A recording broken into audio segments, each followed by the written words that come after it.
pemirsa, senang sekali kita bisa berjumpa lagi dalam acara Pro Justisia, pahami hukum, taati hukum agar tidak terjerat hukum.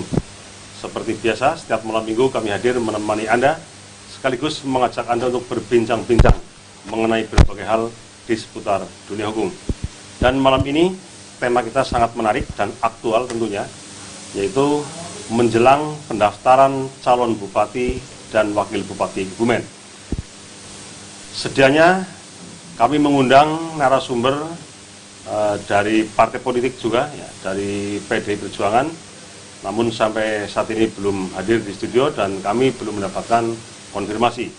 Kemudian juga kami mengundang salah satu tokoh masyarakat yang awalnya menyatakan kesediaannya, namun sampai saat ini belum hadir juga. Nah, karena itu di studio narasumber yang sudah siap hanya satu, yaitu pengasuh acara tetap Pro Justisia, advokat senior, dan juga dosen ilmu hukum di beberapa perguruan tinggi. Tentunya Anda sudah tidak asing lagi, beliau Bapak Dr. Muhammad Hambali SKMH. Selamat malam Pak Dr. Selamat malam Pak Ajan. Semangat Pak ya. Alhamdulillah, insya Allah siap. Insya Allah. Harus. Sebab kalau Pak Dr. malam ini nggak berangkat, saya sendirian. Ya, tapping. Siaran langsung dari video. Nah, ini karena yang dua ternyata belum hadir. Ya, mudah-mudahan nanti tengah acara bisa hadir. Iya.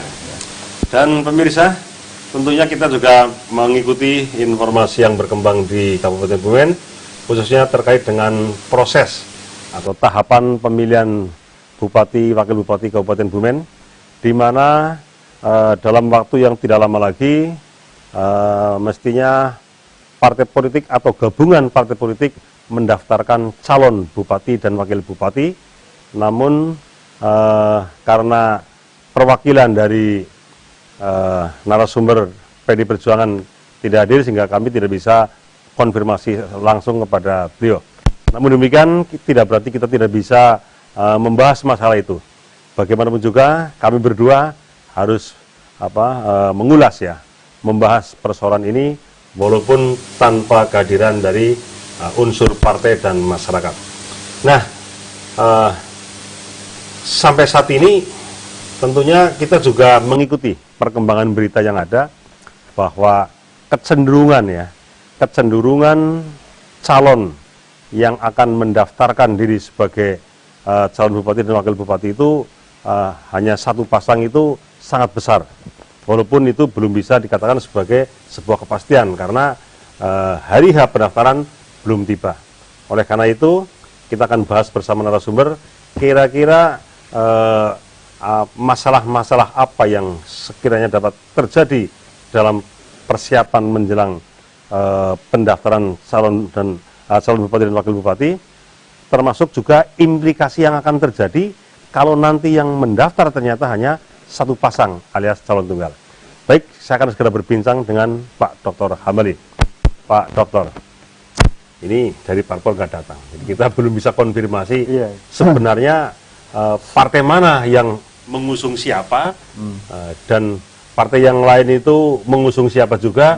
Yang jelas kalau dari pemberitaan itu PDI Perjuangan itu satu-satunya partai yang sudah secara eksplisit menyatakan mengusung, mengusung pasangan calon Pak Arief Sugianto dan Ibu Rista. Nah, sementara calon yang lain belum ada yang muncul.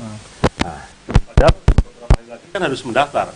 Kalau sampai hari ini kok belum ada gambaran calon yang lain, dan bahkan mungkin dari berita yang ada itu kelihatannya loh Pak Dokter, ini partai yang lain selain PDI Perjuangan kelihatannya juga sudah banyak yang mendeklarasikan mendukung bakal calon yang ada. Gimana komentar Pak Dokter ini? Sebenarnya malam hari ini kalau hadir semua itu bagus lah, karena ada beberapa hal yang bukan kapasitas saya menjawab ya. Kalau tadi pertanyaan wawasan misalnya yang dulunya kan malam hari ini ketua PDIP kan, itu dia akan bisa menjelaskan bahwa dia mencalonkan siapa, karena dia sendirian kan cukup ya, 10 kursi kan, syaratnya 10 kursi ya, cukup ya, sebenarnya sendirian cukup. Nah, tapi ternyata kita baca di koran ya, di berita-berita, ternyata partai lain, bahkan 9 partai yang ada di Kebumen itu mendukung ya, mendeklarasikan mendukung pasangan yang diusung oleh PDIP. Gitu. Itu sudah habis Pak partai yang lain Pak? Iya, secara angka habis, tetapi secara istilah mendukung dan mengusung kan berbeda. Bedanya apa? Jadi mereka ya balon ya, balon yang mau mencalonkan diri, bakal calon yang mau mencalonkan diri menjadi pasangan calon bupati dan wakil bupati untuk mendaftar itu harus diusung oleh 10 kursi, ya 10 kursi. Minimal ya? Minimal, ya. Nah, walaupun yang mendukung 100, yang mendukung 100 partai, kalau dia tidak mengusung, ya tidak bisa mencalonkan. Ya, ini pertanyaannya, berita yang kita dengar sebenarnya 9 partai itu ya selain PDIP dari 8, itu apakah dia mendukung atau juga sekaligus mengusung? Kalau mengusung berarti tertutup kemungkinan karena sudah tidak mungkin lagi tidak mungkin lagi calon lain ya, mengusung calon lain itu tidak ada kemungkinan lain. Itu kalau mengusung. Tapi kalau mereka mendeklarasikan mendukung, belum tentu nanti detik-detik terakhir pendaftaran kalau tidak salah tahu itu tanggal 4, 5, 6 kan? Iya. Berarti Jumat, Sabtu, Minggu ya, Jumat, Sabtu, Minggu depan gitu. Ini masih ada waktu dan formulir bisa diambil kan. Jadi kemudian tidak ada persyaratan lain yang sebetulnya rumit untuk mencalonkan diri. Jadi ada partai yang mengusung, parpol yang mengusung, parpol yang ada di DPR yang mengusung dan 10 kursi yang mengusung itu cukup. Ya, saya kira ini mungkin saya tidak yakin kalau nanti akan tunggal ya. Tetapi kalau memang tunggal itu juga memang diperbolehkan menurut hukum, itu tidak dilarang ya sah-sah saja monggo gitu. Hanya kita belum bisa mengatakan bahwa ini pasti calon tunggal ya. Tetapi juga kita tidak bisa memastikan bahwa ini pasti ada pasangan rivalnya atau kontestan lainnya. Saya kira kita belum bisa itu. Jadi berarti, semuanya boleh-boleh saja, Pak. Berarti malam ini kita belum bisa mengetahui secara pasti apakah 8 partai yang lain itu memang ikut mengusung atau hanya mendukung saja, Pak? Iya, karena mendukung ya sekarang Wawasan bukan anggota dewan pun bisa mendukung kan, tetapi kan tidak bisa mengusung.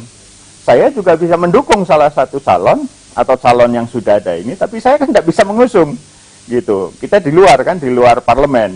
Itu. Yang di dalam parlemen juga begitu, boleh saja dia mendukung, tetapi dia kalau tidak mengusung ya sama juga.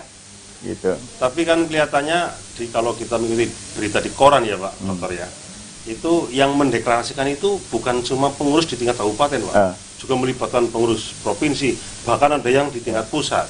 Apa itu juga belum memberikan jaminan bahwa partai itu sebenarnya sudah memberikan rekomendasi untuk mengusung gitu Pak? Ya, mengapa tidak sekalian mengusung, hanya mendukung? Itu mengapa tidak sekalian mengusung ya? Kalau memang itu sudah dari pimpinan pusat parpol itu, kenapa hanya sekedar mendukung? Ada maksud apa? Karena dukungan itu bisa dicabut. Jadi declare surat pernyataan deklarasi atau pernyataan itu bisa dicabut karena itu sepihak. Kan pernyataan bukan perjanjian dua pihak ya, pernyataan itu sepihak, jadi bisa dicabut sewaktu-waktu. Bisa saja nanti 8 parpol ini mencabut, jadi tidak mendukung ya, mungkin tidak menyatakan tidak mendukung, tetapi dia menyatakan mengusung calon lain, itu boleh-boleh saja ya, sepanjang iya, sangat mungkin karena mereka yang memang mau maju nanti pada detik-detik terakhir ini tentu sudah mempersiapkan, yang kita tidak tahu ya. Bahkan kita juga tidak tahu sebenarnya apakah itu dukungan itu memang benar-benar sudah di atas, sudah ada perjanjian ya, sudah ada kesepakatan yang tertulis, atau mungkin hanya deal-deal politis ya, atau mungkin diplomatis ya. Belum sampai pada tingkat yuridis gitu. Karena ini waktunya masih ada seminggu, masih cukup, dan syaratnya kan tidak terlalu berat. Syaratnya kan ada parpol yang mengusung, ya tentu SKCK segala macam lah gitu ya, gitu. Dan apa namanya, formulir diambil secara online. Ya, saya kira ini yang calon yang sudah ada saja mungkin belum mengambil formulir juga kan. Saya tidak tahu apakah sudah dibuka pengambilan formulir atau belum. Iya. Berarti kalau memang sudah memenuhi syarat, 1 hari pun itu bisa untuk mendaftarkan. Bisa. Yang tidak bisa itu independen, itu sudah tertutup ya. Karena sekarang kalaupun masih dibuka, itu bayangkan untuk persyaratan sekian puluh ribu atau sekian ratus, saya tidak paham. Dukungan ya. Ya dukungan dengan menunjukkan KTP, dan KTP itu masih di verifikasi di lapangan, itu saya kira sudah tidak cukup ya, itu untuk mencalonkan dari calon independen. Jadi kalau dari pertanyaan dari calon independen itu sudah tidak mungkin lah, itu katakanlah mustahil lah ya, secara logika. Iya. Tapi secara yuridis juga memang sudah tidak bisa mendaftarkan. Sudah ditutup ya. Katanya Pak ya. Sudah ditutup ya. Kemudian kalau benar calon tunggal itu, pertanyaannya kita banyak melihat Pak, di jalan-jalan itu poster-poster juga ada pasangan balon lain kan ya. Di sepanjang jalan saya beberapa kali melihat bahkan ada 2 pasangan balon. Apa iya Pak? Ya ada. Berarti masih ada 2 pasangan di luar yang sekarang Iya, sudah di luar positif itu sekarang, ya? itu ada 2 pasangan, bahkan di media sosial juga beredar juga balon. Ini sama-sama balon Pak ya, sama-sama balon. Pak Arief dan Bu Rista juga balon juga. Masih kan balon, belum datar ya. Iya. Jadi sama-sama balon gitu. Hanya memang balon yang paling santer dan sudah mendapat rekomendasi untuk diusung dari PDIP. PDIP sendirian aja udah cukup kok, sudah bisa mencalonkan pasangan wakil bupati dan wakil bupati. Jadi partai lain tidak ikut mengusung atau mungkin tidak mendukung, no problem. Yang penting kan didukung oleh masyarakat gitu. Dan 8 partai yang lain juga masih terbawa kemungkinan kalau misalnya punya aspirasi yang berbeda kan. Yes. Begitu Pak. Dan itu tidak tertutup kemungkinan itu ya. Kalau kecuali memang sudah ada kesepakatan ya, dan fatsun politik memang kalau sudah ada kesepakatan ya tidak boleh mengingkari itu. Tetapi kan kita sering melihat juga fatsun politik itu bukan hal yang penting kan, yang penting adalah kepentingan itu. Gitu. Ini yang menarik ini Pak Dokter. Tadi kan Pak Dokter sampaikan katanya di jalan-jalan juga ada poster-poster balon di luar Pak Arief Sugianto dan Bu Rista. Di medsos juga. Nah, ini tentunya akan menarik untuk kita analisa, Pak. Kita cermati. Waktunya tinggal 1 minggu. Kok berani-beraninya ada pihak yang memasang poster?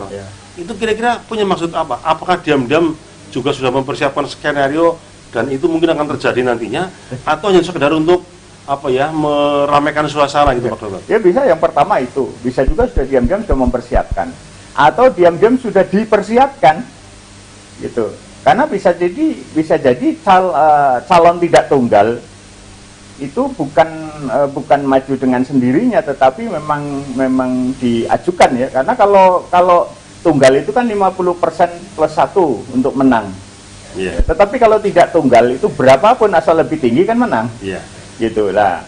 Ini juga bisa juga ini satu permainan ya, tidak mencalonkan diri, tetapi dicalonkan agar tidak tunggal lagi, tidak melawan kotak kosong ya. Dengan tidak melawan kotak kosong, nanti berapapun jumlahnya asal lebih tinggi dari yang bukan kotak kosong itu menjadi pemenang. Tapi kalau lawan kotak kosong tidak mampu separuh lebih itu tidak menang, jangan kalah. Dan ternyata di Solo misalnya gitu Pak, itu kan tadinya kan hampir sebagian besar masyarakat kan juga meyakini bahwa Gibran itu, pasangan Gibran akan melawan kota kosong. Nyatanya di detik-detik terakhir kan juga muncul calon independen. Ya itulah politik, kata orang-orang itu kan dinamis ya. Tapi kalau saya dalam arti kata dinamis sebenarnya saya sependapat ya. Tapi dalam arti kata dinamis Islamis itu saya tidak sependapat. Ini bertentangan dengan fatsun ya, dengan moralitas politik gitu. Tapi kalau dinamis, jangankan politik, semua itu dinamis. Hukum juga dinamis, sosial juga dinamis, semua itu dinamis, tidak ada yang tidak dinamis. kita kelihatannya duduk saja di sini, kelihatannya tidak bergerak apa-apa. Kalau kita duduk terus pun ketemu hari Minggu besok kan? Iya. Ya, padahal kita tidak kemana-mana, tapi tetap ketemu hari Minggu gitu.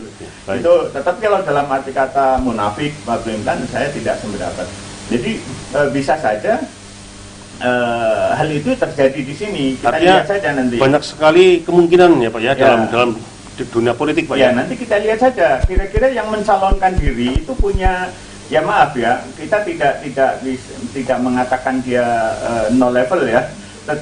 Yang dicalonkan itu, calon penyeimbang itu. Ya, calon alternatif ya. Ya itu bukan berarti kita menyimpulkan dia no level, tetapi kita bisa melihat ya. Kira-kira potensial apa tidak, kira-kira pantas apa tidak. Sebanding enggak Iya. untuk berkompetisi kan Ya, gitu. karena ini pimpinan daerah. Iya. Ini pimpinan rumah tangga saja orang bisa menilai ini kira-kira mampu enggak jadi pimpinan rumah tangga. Lah ini pimpinan daerah, ya. Pimpinan kepala desa pun orang akan melihat ini potensial, ini mampu apa enggak gitu. Nah, nanti kita lihat saja, tetapi kok sampai detik ini ya saya tidak mendengar itu akan terjadi. Tampaknya enjoy dan yakin ya. Iya. Bahwa ini nanti akan kontestasi pilkada ini calonnya tunggal. Ya.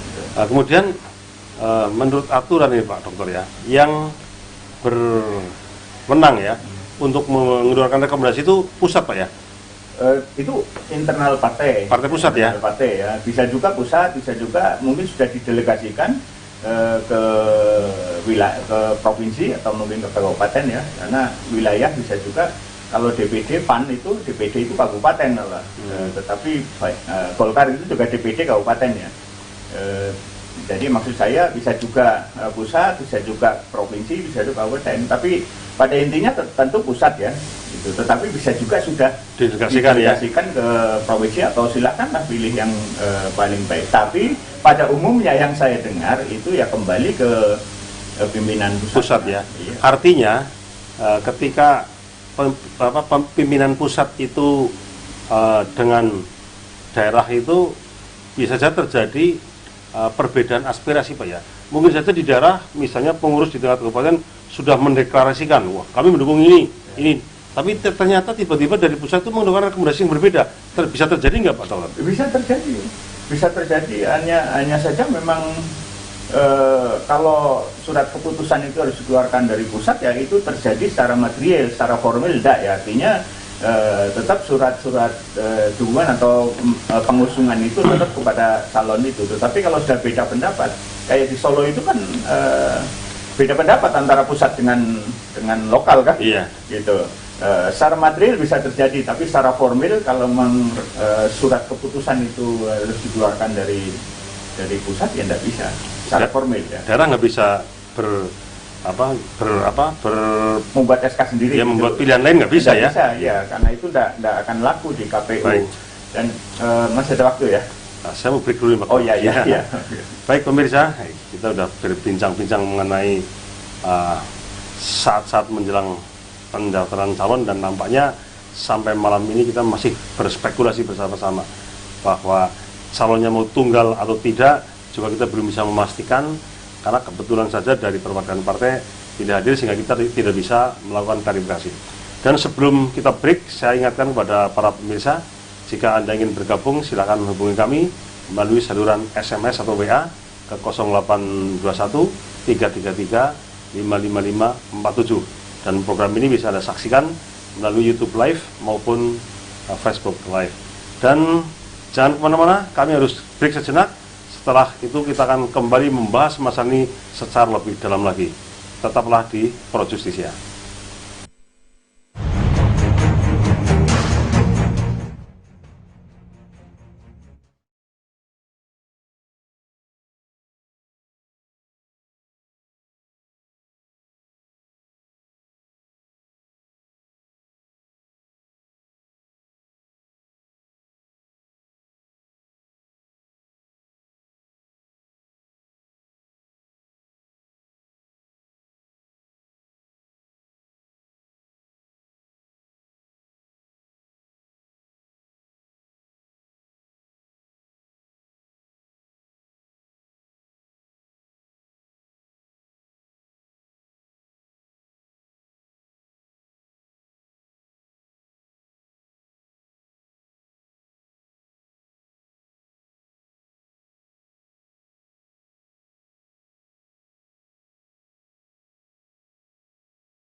kami yang di Indonesia pahami hukum, latih hukum, atau tidak secara hukum.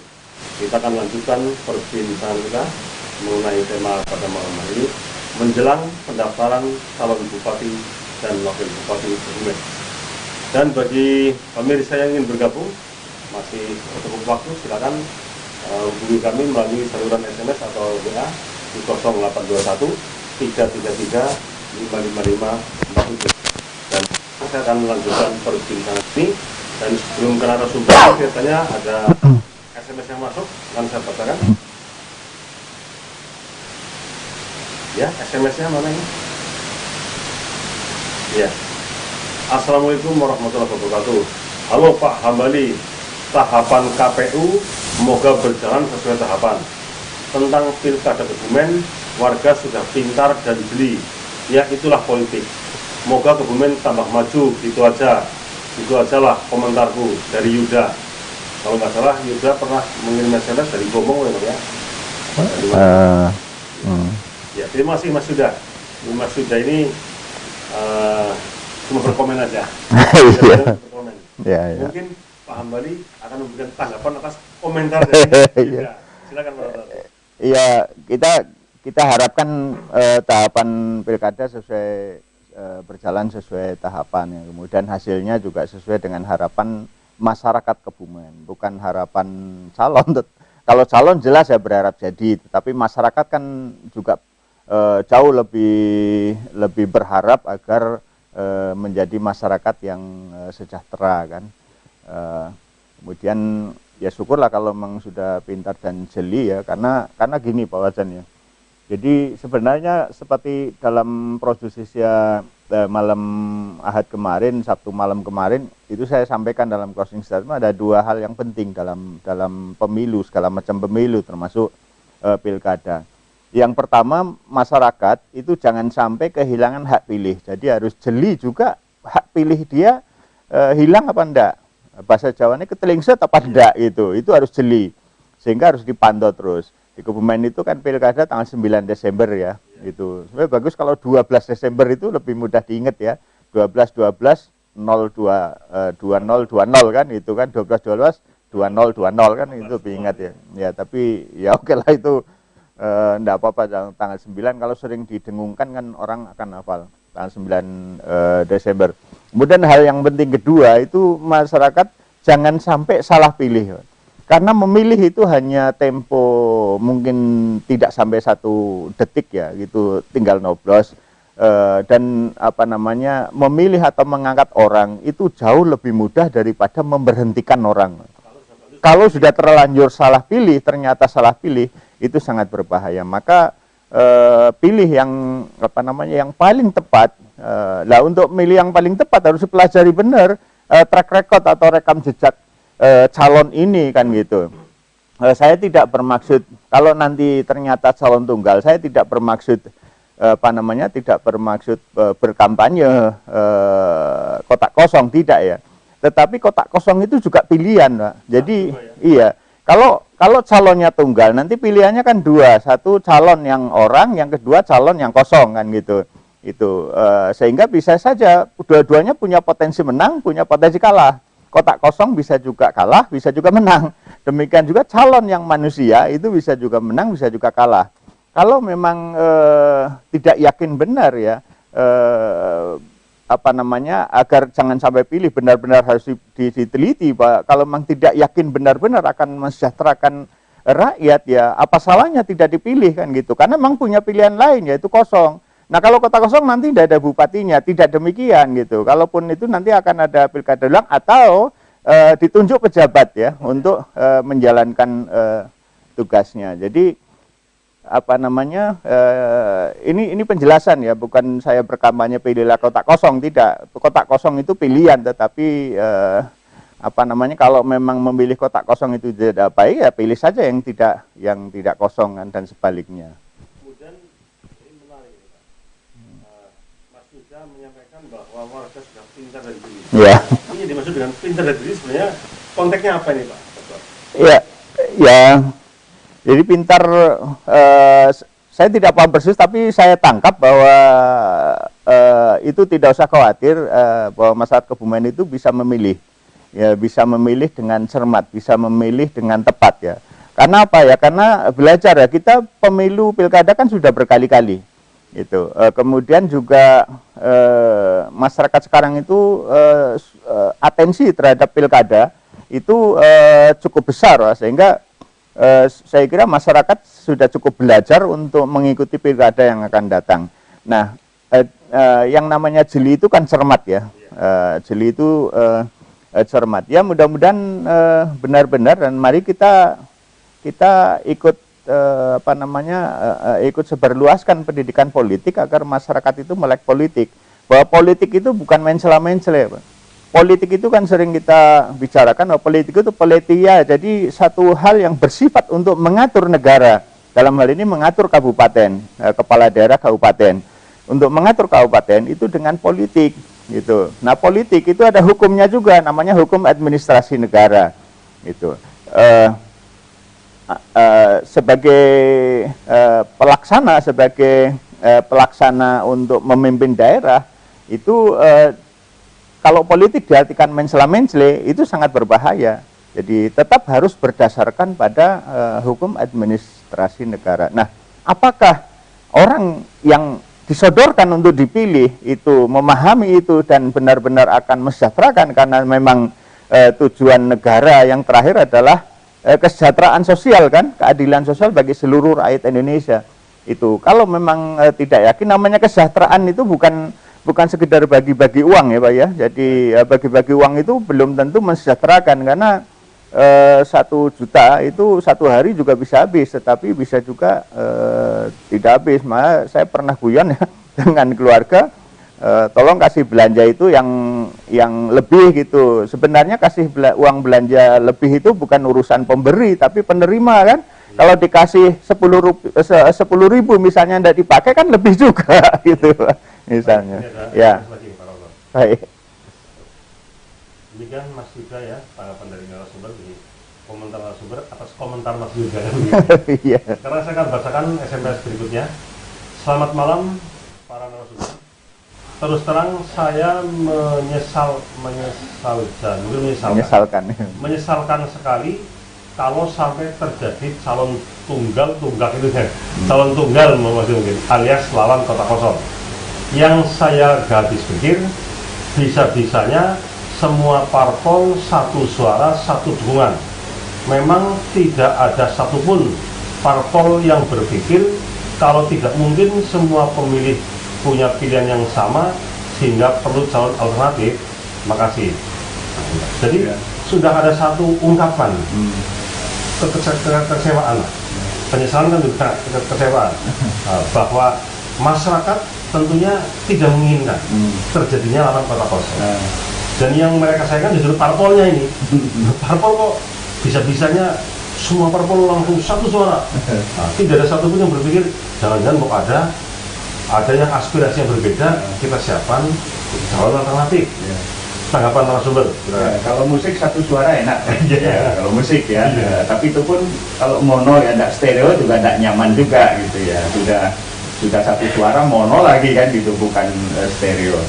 Jadi sebenarnya calon tunggal atau tidak itu ya tidak usahlah kita kecewa, karena kecewa itu mengapa terjadi kecewa, karena harapan dan kenyataan itu ada selisih. Jadi kecewa itu hanya selisih antara harapan dan kenyataan. Kalau kita tidak perlu berharap mau calon tunggal atau tidak calon tunggal, saya kira kita tidak perlu kecewa.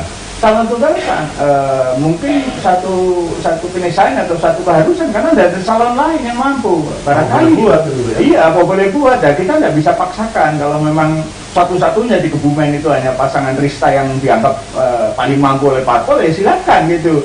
Kita jangan memaksakan si Anu itu untuk mencalonkan, itu kan konyol juga. Tetapi kalau kenyataannya banyak orang yang mampu juga, nah ini patut kita pertanyakan mengapa calonnya tunggal, kan begitu. Jadi kita lihat faktanya, apa benar di Kebumen ini hanya satu orang dan 2 orang, atau mungkin sebenarnya banyak yang berpotensi tetapi tidak punya peluang, tidak punya kendaraan.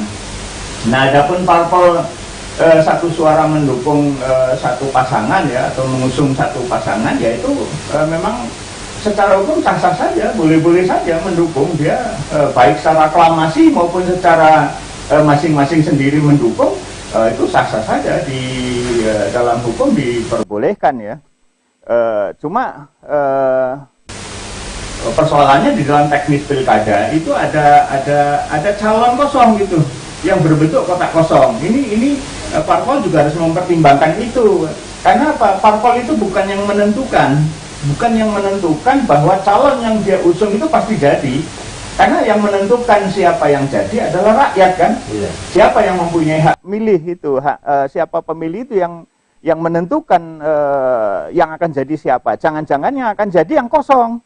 Itu parpol juga harus memperhitungkan rakyat itu tadi seperti pengirim SMS yang terdahulu itu sudah jeli dan pintar lah. Ini kalau itu nyata, itu benar, itu sangat berbahaya kalau sampai ternyata rakyat itu tidak memilih yang orang tapi memilih yang kosong.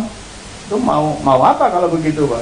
Gitu. Atau mungkin kalau terjadi calon tunggal itu kemudian ada terlalu banyak yang memilih kotak kosong itu, atau gini, atau calon tunggal itu tidak mampu 50% lebih, itu kan tidak jadi itu. Nah ini yang harus pertimbangan sebagai yang harus dipertimbangkan oleh para parpol yang ada di parlemen, karena parpol yang tidak di parlemen, anggota parpol yang tidak duduk di parlemen itu tidak, dia bisa bersuara, tetapi kan seperti kita bisa bersuara, tetapi kan tidak punya kekuatan apa-apa, Pak. Nah ini di luar parpol yang 9 tadi, Pak, yang ada di parlemen ya, kan juga sebuah kekuatan. Dan mereka akan menyuarakan suara kemana kan kita nggak tahu. Nah itu, makanya jadi parpol jangan-jangan mendukung si X, ya. Kemudian parpol yang di parlemen mendukung si X, parpol yang non parlemen dan masyarakat itu yang bahkan akan memilih nanti. Yang ada di parlemen kan hanya berapa di Kebumen? 50 atau 45? 50. Hanya 50, Pak. 50 masing-masing noblos ditambah keluarganya, taruh kata 3 itu hanya 150 kan. Itu kalau keluarganya satu suara semua. Kalau hanya 50, masyarakat Kebumen kan jutaan yang punya hak pilih. Nah. Ini kalau sampai nanti ya dalam tanda kutip terjadi kampanye, parpol non parlemen berkampanye untuk jangan memilih misalnya, atau memilih kotak kosong dalam tanda kutip kampanye ya, itu ya sangat rawan. Maka parpol harus realistis. Nah ini penting ini. Jadi kalau tadi dijelaskan Pak Dr. bahwa yang menentukan jadi-jadinya adalah masyarakat pemilih, bukan partai. Bukan partai, partai itu hanya mengusung. Kalau begitu mestinya partai itu juga harus memperhatikan masyarakat dong, tidak hanya memperhatikan dirinya sendiri. Walaupun secara hukum partai ini mendukung satu calon satu suara sah saja, tapi kan masyarakat kan nggak mungkin cuma satu suara kan. Nah, sehingga partai mungkin seperti itu untuk mengirim SMS. Kalau begitu partai harus memikirkan kalau ada pilihan yang berbeda, kenapa nggak disiapkan calon alternatif kan seperti itu. Persis. Jadi parpol itu pekerjaannya selesai ketika sudah mengusung, kemudian dia berkampanye. Iya. Titik terakhir, keputusan terakhir ada pada rakyat. Maka kita berpesan kemarin itu ada dua tadi ya, saya ulang lagi tadi. Yang pertama, hak pilihnya jangan sampai ketelincut, jangan sampai hilang. Kemudian yang kedua, jangan sampai salah pilih. Karena memilih, mengangkat seseorang jauh lebih mudah daripada memberhentikan seseorang. Baik, ada SMS lagi Pak Dr. ini. Ini SMS dari Pak Trisno Kuarasan ya. Selamat malam Pak Trisno. Selamat malam, saya penggemar nyimak acara saat ini, tapi maaf lain kali carilah narasumber yang betul-betul siap hadir, dan terima kasih. Sama Pak Trisno, terima kasih atas acara Pak Trisno. Saya pun juga berharap seperti Pak Trisno mencari narasumber yang betul-betul siap hadir. Hanya kendalanya kan gitu ya, jadi acara ini disusun 1 bulan sebelumnya. Dan kami sudah mengundang beberapa kali dari PDIP itu hadir terus Pak ya. Yang biasa hadir itu ketuanya Pak Saiful Hadi. Beliau biasanya rajin sekali, setiap kali diundang pasti datang. Dan malam ini kok nggak datang dan beliau tidak konfirmasi, ini yang kami jadi nggak tahu alasannya apa. Jangan lupa atau gimana kan kita nggak tahu Pak. Tapi yang pasti dari Rapi TV sudah mengirimkan surat ke beliau. Jadi begitu Pak Trisno, kami pun senang sekali kalau narasumbernya bisa hadir, karena kami juga bisa mendapatkan penjelasan yang lebih lengkap. Tapi sayang sekali malam ini dari PDP nggak hadir, padahal Pak Saiful Hadi biasanya rajin sekali. Baik, Pak Dokter, kita akan lanjutkan lagi sebelum ada SMS lagi dari Indonesia. Kita akan lebih melakukan elaborasi terhadap kemungkinan yang terjadi. Dari kondisi saat ini, Pak, bahwa bakal calon yang sudah muncul, kalau orang desa bilang jago sing wis keluruk. Kalau paham Bali keluruk terus. Jago yang sudah keluruk itu baru satu. Sementara yang lain ada yang sudah mulai tinggi tapi belum jelas arahnya. Berarti ada kemungkinan nanti pada saat pendaftaran itu kemungkinan pertama calon lebih dari satu, sehingga ada lawannya secara real bukan kosong. Tapi kalau sampai pendaftaran ternyata juga tidak ada yang mendaftar selain pasangan Arief Sugiarto dan Rista, berarti tidak ada lawan dan lawannya kotak kosong. Nah sekarang kita berandai-andai. Andai kata nanti pada saatnya terjadi betul bahwa ternyata pasangan Pak Arief Rista itu punya lawan. Ini kira-kira seperti apa kemungkinannya, Pak? Sebenarnya sama, dia punya lawan atau tidak punya lawan, rakyat pemilih itu harus cerdas, artinya harus jeli dan pintar tadi istilahnya Pak Yuda tadi itu. Jadi terlepas dari ada rival atau tidak, tetap harus jeli dan cermat. Karena calon tunggal, kalaupun jadi, itu belum tentu juga akan jadi sejahtera kan gitu. Tetapi kalau ada calon lain, ada dua misalnya yang jadi calon yang kedua yang bukan yang sekarang ini Pak Wajan istilahkan apa tadi? Keluruk ya, itu juga belum tentu. Jadi terlepas dari si A, si B, si C, pokoknya yang penting bagaimana kita menjadi pemilih yang cerdas. Kata kuncinya pertama tadi jangan sampai gitu. Yang kedua kita pilih, jangan sampai nanti kita menyesal memilih. Gitu. Lah yang dipilih yang siapa? Yang dipilih tentu yang membawa Kebumen maju. Kemudian yang kedua mensejahterakan rakyat. Mensejahterakan itu yang mudah, sandang pangan, papan, pekerjaan, pendidikan itu mudah. Dan kalaupun semua calon itu akan berkampanye, calon apa saja itu akan mengobrol janji. Gitu. Kalaupun janji itu benar atau tidak, itu kan soal nanti gitu. Semua dalam pemilu pasti ada obral-obral janji, ada propaganda, ada janji-janji yang diberikan kepada pemilih. Nanti kalau saya jadi akan begini, kalaupun nanti tidak, ya itu soal lain. Yang harus dipertimbangkan memilih dalam tempo yang sangat singkat itu akan mensejahterakan atau menyengsarakan dalam tempo yang sangat lama gitu. Walaupun masa jabatan bupati yang sekarang ini kan tidak 5 tahun ya, karena terpotong kemarin kan ya gitu. Jadi kalau nanti muncul misalnya ada calon lain, ya kita harus cermati juga calon ini kira-kira berpotensi atau tidak gitu. Jadi kalau saya begini, jangan milih yang terbaik dari yang terburuk gitu. Atau jangan memilih dari yang terbaik dari yang buruk gitu loh. Kita pilih yang baik itu saja udah. Nggak usah milih kalau ini adanya cuma ini ya, nggak boleh begitu, karena nantinya akan berisiko ya, berisiko yang jangka panjang gitu. Ya kita cermati, yang sekarang ini sudah dicermati sejak lama, sebelum pandemi ini sudah santer kan, sudah gelorok begitu ya.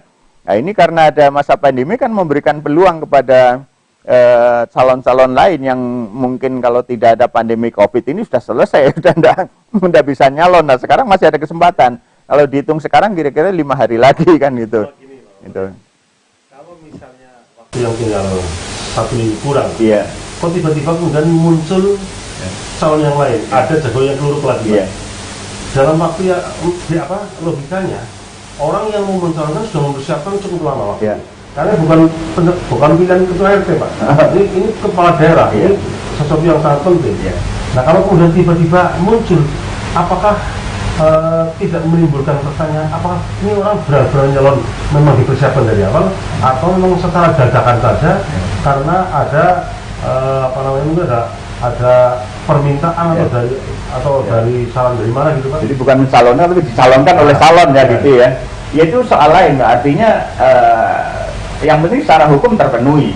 Jadi siapapun mencalonkan atau dicalonkan oleh calon untuk sebagai sparring partner itu soal lain. Yang penting bagi pemilih, kita lihat pemilih ya itu sah saja Pak. Jadi misalnya calon itu mencalonkan lain untuk sparring partner agar tidak 50% lebih kan syarat kemenangannya tidak 50% lebih kalau ada calon lain asal lebih banyak. Nah ini yang penting pemilihnya, karena pemilih ini akan menjadikan atau tidak menjadikan, bukan parpol yang menjadikan atau tidak menjadikan.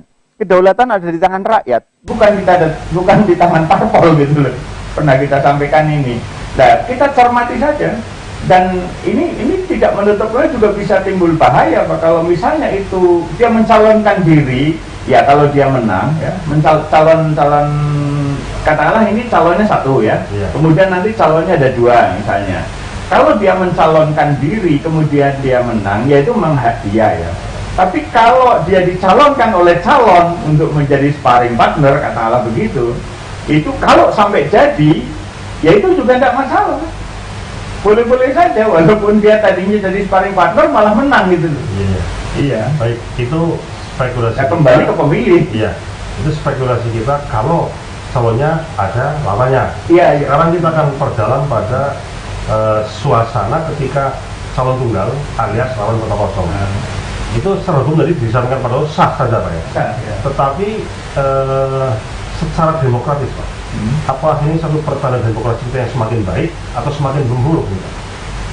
Kita tidak bisa tiba-tiba menyimpulkan ya Pak membaik atau memburuk ya. Karena bisa jadi memang tidak ada calon lain, ya calon tunggal jangan dipaksakan. Ya boleh buat. Nah calon tunggal itu akan dihadapkan ya. Artinya calon itu kan dipilih bukan sekedar yang dicintai oleh rakyatnya gitu.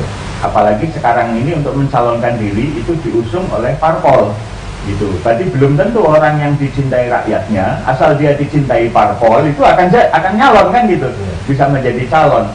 Jadi bisa jadi karena ini yang terjadi, ini mekanismenya demikian. Ketika nyalon kemudian tidak jadi, apakah itu pertanda demokrasi yang tidak baik ya? Itu jadi begini ya, bisa saja itu pertanda demokrasi yang baik ketika satu calon tunggal pun tidak jadi. Bisa saja sebagai pertanda demokrasi yang baik bahwa orang itu sudah memiliki demokratos ya, dia melaksanakan kedaulatannya sendiri sebagai rakyat gitu. Bisa jadi juga kalau dia jadi itu memang demokratis gitu. Karena pilihan Jadi demokrasi itu demokratis itu tidak harus calonnya lebih dari satu, tetapi lebih dari satu bukan berarti juga demokratis. Jadi belum tentu. Kita lihat konteksnya, kita lihat situasi secara holistik, secara global. Tapi kan ada implikasi lain Pak Dokter ya. Iya. Misalnya calon tunggal harus berlawanan dengan kota kosong. Iya. Apakah tidak ada kemungkinan itu akan menurunkan partisipasi masyarakat?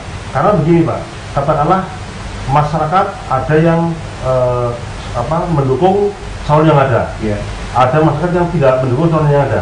Nah ketika masyarakat tidak mendukung calon yang ada, sementara pilihannya kota kosong, udahlah ngapain dapat mendingan gak usah datang ke TPS. Datang juga paling mending milih kota kosong. Itu apa nggak berpotensi menurunkan partisipasi? Namun sebelumnya ini ada SMS nih Pak. Pernah saya ditahan dulu. Selamat malam, saya penggemar nyimak acara ini. Jika memang terjadi calon tunggal, mungkin tidak dalam masa kampanye ini terdapat adanya guguran mungkin. Gugur. Kalau gugur setahu saya itu yang untuk bumboni rokok gitu. Money politik ya. Iya, guguran ya atau money politik. Terima kasih atas pertanyaannya. Kita rapi dulu. Jadi sebenarnya calon tunggal itu tidak tunggal juga, karena nanti ada lawannya juga, yaitu kotak kosong. Berarti sebenarnya ada pilihan gitu loh. Memang pernah ada wacana, tapi ini wacana ya, pernah ada wacana. Ini yang saya katakan itu bukan aturan, tapi ada wacana kalau calon tunggal udah ditunjuk saja atau diaklamasi saja, ditetapkan saja gitu. Tetapi itu kan bertentangan dengan hukum ya, dengan konstitusi.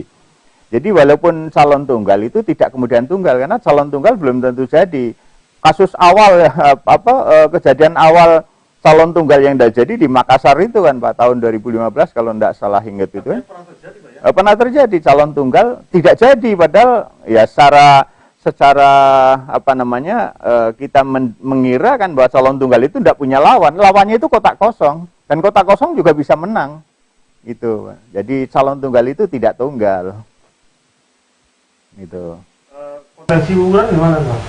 Ya tetap ada potensi karena untuk kalau calon tunggal melawan kotak kosong, dia berkepentingan untuk 50% lebih Pak. Gitu ya? Iya, jadi bagaimana dia bisa membeli suara, ya ukurannya money politik untuk membeli suara agar bisa tercapai 50% lebih. Ya kembali pemilih harus cerdas. Baik, ini ada SMS lagi yang saya bacakan.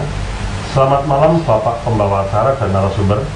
Saya ingin tanyakan, siapa yang akan mensosialisasikan bila pilkada terjadi lawan kota kosong? Masyarakat awam belum tahu bila kota kosong memenangi pilkada, siapa yang akan menjadi bupati atau kepala daerah. Terima kasih.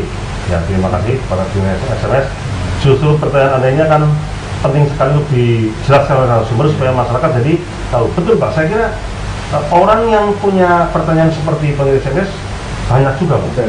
Jadi nah ini siapa yang harus mensosialisasikan? Nah, kalau misalnya pihak yang berwenang belum mensosialisasikan, mungkin Pak Dokter bisa sedikit memberikan pencerahan pada malam hari ini. Silakan Pak Dokter. Ya, penyelenggara pemilu ya, KPU, Bawaslu itu ya harus mensosialisasikan bahwa ini calonnya tunggal. Kemudian teknis pencoblosannya bagaimana? Kan pernah juga pencoblosan kalau calonnya tunggal itu setuju atau tidak setuju kan? Jadi calon tunggal ini setuju enggak jadi kepala daerah gitu. Kalau banyak yang milih tidak setuju berarti dia enggak akan jadi. Kalau banyak yang setuju dia akan jadi lah. Sekarang kan konon berbeda. Sekarang itu benar-benar yang kosong tidak ada gambarnya, yang ada gambarnya itu yang isi calonnya itu. Dan orang bisa memilih silakan mau milih yang ada gambarnya atau milih yang tidak ada gambarnya. Nah, ini yang mungkin masyarakat awam masih belum punya gambar kulit. Kalau misalnya sampai terjadi kota kosong yang menang, itu secara regulasi itu siapa yang menjadi bupati dan wakil bupati Pak?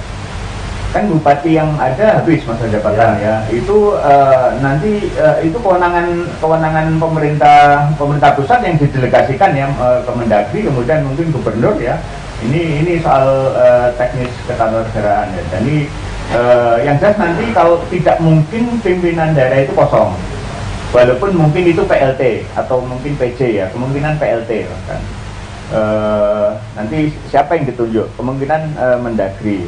Jadi tidak usah khawatir, kalaupun nanti yang menang itu kotak kosong, tetap Kebumen ini dalam hal ini itu tetap ada yang memimpin, ya. Ada yang memimpin ya. Jadi kemungkinan besar itu PJ atau PLT Pak ya, kita nggak tahu aturannya ya. Yang jelas ada yang melaksanakan tugas sebagai bupati atau kepala daerah Pak ya. Seperti kemarin kan pernah kita kosong bupati kan beberapa tahun ya. Hampir setahun ya. Kemudian wakil diangkat menjadi pengganti kan. Ya bisa juga nanti mungkin pelaksananya bisa juga sekda pelaksananya atau mungkin bupatinya yang ditunjuk ya, kita tidak tahu juga kalau ternyata besok calonnya tunggal, lawannya kotak kosong yang menang.